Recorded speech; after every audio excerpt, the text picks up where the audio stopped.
Hello everyone, कैसे हैं आप लोगों का हमारे यूट्यूब चैनल यस इडू वर्ल्ड में बहुत बहुत स्वागत है।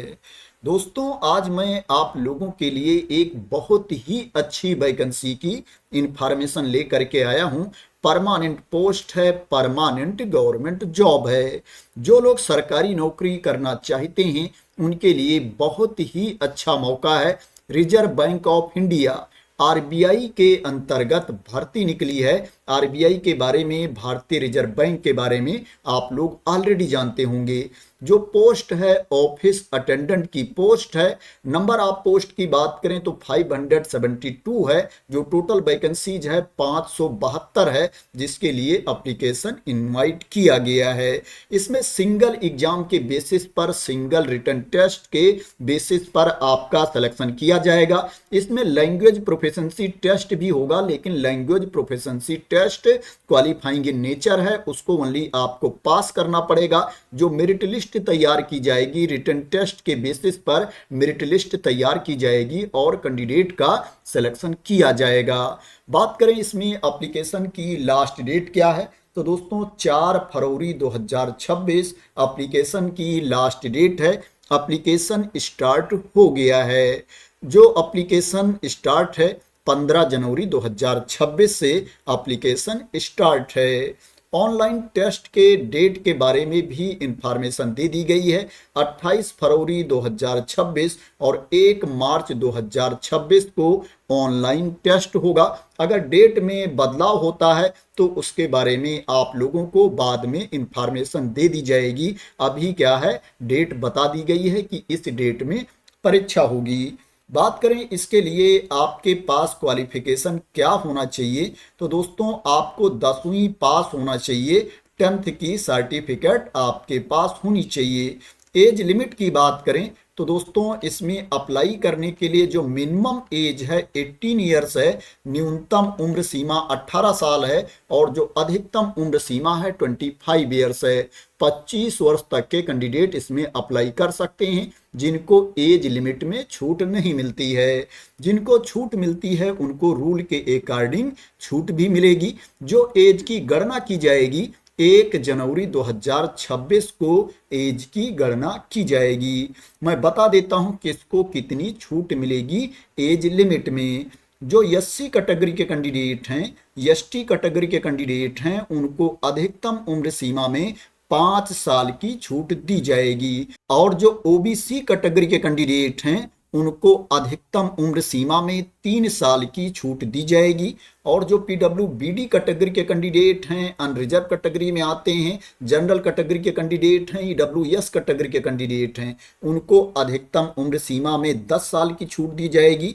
पीडब्ल्यूबीडी ओबीसी कैटेगरी के कैंडिडेट को अधिकतम उम्र सीमा में 13 साल की छूट दी जाएगी। और पीडब्ल्यूबीडी एससी एसटी कैटेगरी के कैंडिडेट को अधिकतम उम्र सीमा में 15 साल की छूट दी जाएगी। जो एक्स सर्विसमैन हैं, भूतपूर्व सैनिक हैं, उनको सर्विस ईयर्स प्लस 3 ईयर्स की छूट दी जाएगी अधिकतम उम्र सीमा में। दोस्तों इसमें क्वालिफिकेशन तो 10वीं पास मांगा गया है, 10th पास मांगा गया है, लेकिन इसमें एक कंडीशन लगाया गया है। वो कंडीशन आपको फुलफिल करना चाहिए। अगर वो कंडीशन आप फुलफिल करते हैं तभी आप इसमें अप्लाई कर पाएंगे। क्या कंडीशन लगाया गया है दोस्तों, इसमें बताया गया है जिस रिक्रूटमेंट ऑफिस के लिए आप अप्लाई कर रहे हैं, जिस रिक्रूटमेंट ऑफिस के अंतर्गत आप आवेदन कर रहे हैं, उस रिक्रूटमेंट ऑफिस के रीजनल ज्यूरिसडिक्शन के अंतर्गत जो राज्य आते हैं, यूटी आते हैं, वहां से ही आपको 10वीं पास होना चाहिए। अगर क्या है उस रीजनल ज्यूरिसडिक्शन के अंतर्गत जो राज्य आते हैं वहां से आप 10वीं पास नहीं हैं तो आप वहां के लिए अप्लाई नहीं कर सकते हैं। और इसमें एक कंडीशन ये है कि अगर आपने ग्रेजुएशन पास नहीं कर रखा है, ग्रेजुएशन की डिग्री आपके पास नहीं है, तभी आप इसमें अप्लाई कर सकते हैं। आप पढ़ रहे हैं कोई बात नहीं, लेकिन 1 जनवरी 2026 को आपके पास ग्रेजुएशन की डिग्री नहीं होनी चाहिए। आप 10वीं पास हैं, 12वीं पास हैं, 1 जनवरी 2026 को आप इसमें अप्लाई कर सकते हैं। तो आशा करते हैं आपको क्लियरिटी मिल गई होगी। अगर आप रिक्रूटमेंट ऑफिस के रीजनल ज्यूरिसडिक्शन के बारे में में जानना चाहते हैं तो उसके बारे में भी इंफॉर्मेशन दी गई है। जैसे अगर आप अहमदाबाद रिक्रूटमेंट ऑफिस के लिए अप्लाई करना चाहते हैं तो जो आपको 10वीं पास होना चाहिए, गुजरात या union territories of Daman and Diu से पास होना चाहिए। बेंगलुरु के लिए अप्लाई करना चाहते हैं तो आपको 10वीं कर्नाटका से पास होना चाहिए। अगर आप Kanpur and Lucknow recruitment office के लिए अप्लाई करना चाहते हैं तो आपको 10वीं उत्तर प्रदेश या उत्तराखंड से पास होना चाहिए।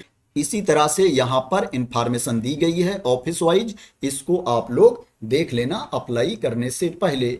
अब बात करते हैं इसमें सिलेक्शन प्रोसेस के बारे में, जो रिटन टेस्ट होगा उसके बारे में कि कहाँ कहाँ से प्रश्न पूछे जाएंगे, कितने प्रश्न पूछे जाएंगे।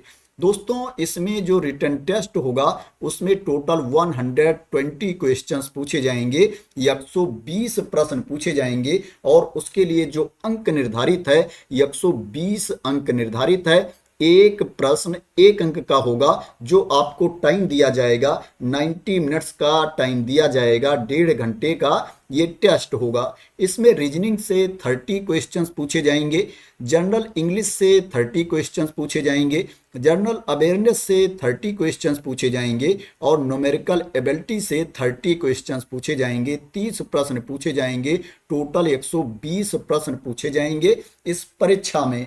इसमें निगेटिव मार्किंग भी होगी। जो निगेटिव मार्किंग है दोस्तों 1/4 मार्क्स की निगेटिव मार्किंग होगी। अगर आप किसी प्रश्न का गलत उत्तर देते हो तो एक गलत उत्तर के लिए आपका 1/4 अंक काट लिया जाएगा। दोस्तों यहाँ पर जो सेक्शन दिया गया है प्रत्येक सेक्शन में आपको क्वालिफाई होना होगा। जो कैंडिडेट रिटन टेस्ट में क्वालिफाई हो जाएंगे, लिखित परीक्षा में पास हो जाएंगे, उनको शॉर्टलिस्ट करके लैंग्वेज प्रोफिशिएंसी टेस्ट के लिए बुलाया जाएगा। लैंग्वेज प्रोफिशिएंसी टेस्ट का मौका दिया जाएगा। ये टेस्ट क्वालिफाइंग इन नेचर है, इसको ओनली आपको पास करना पड़ेगा, लेकिन ये टेस्ट क्वालिफाई होना अनिवार्य है। अगर ये टेस्ट आप क्वालिफाई नहीं हो पाएंगे तो क्या है, आपको नियुक्ति नहीं मिलेगी, आपको फाइनल मेरिट लिस्ट में शामिल नहीं किया जाएगा। इसमें जो फाइनल मेरिट लिस्ट तैयार की जाएगी, रिटन टेस्ट में कैंडिडेट को जो मार्क्स मिलेंगे, अंक मिलेंगे, उसी के बेसिस पर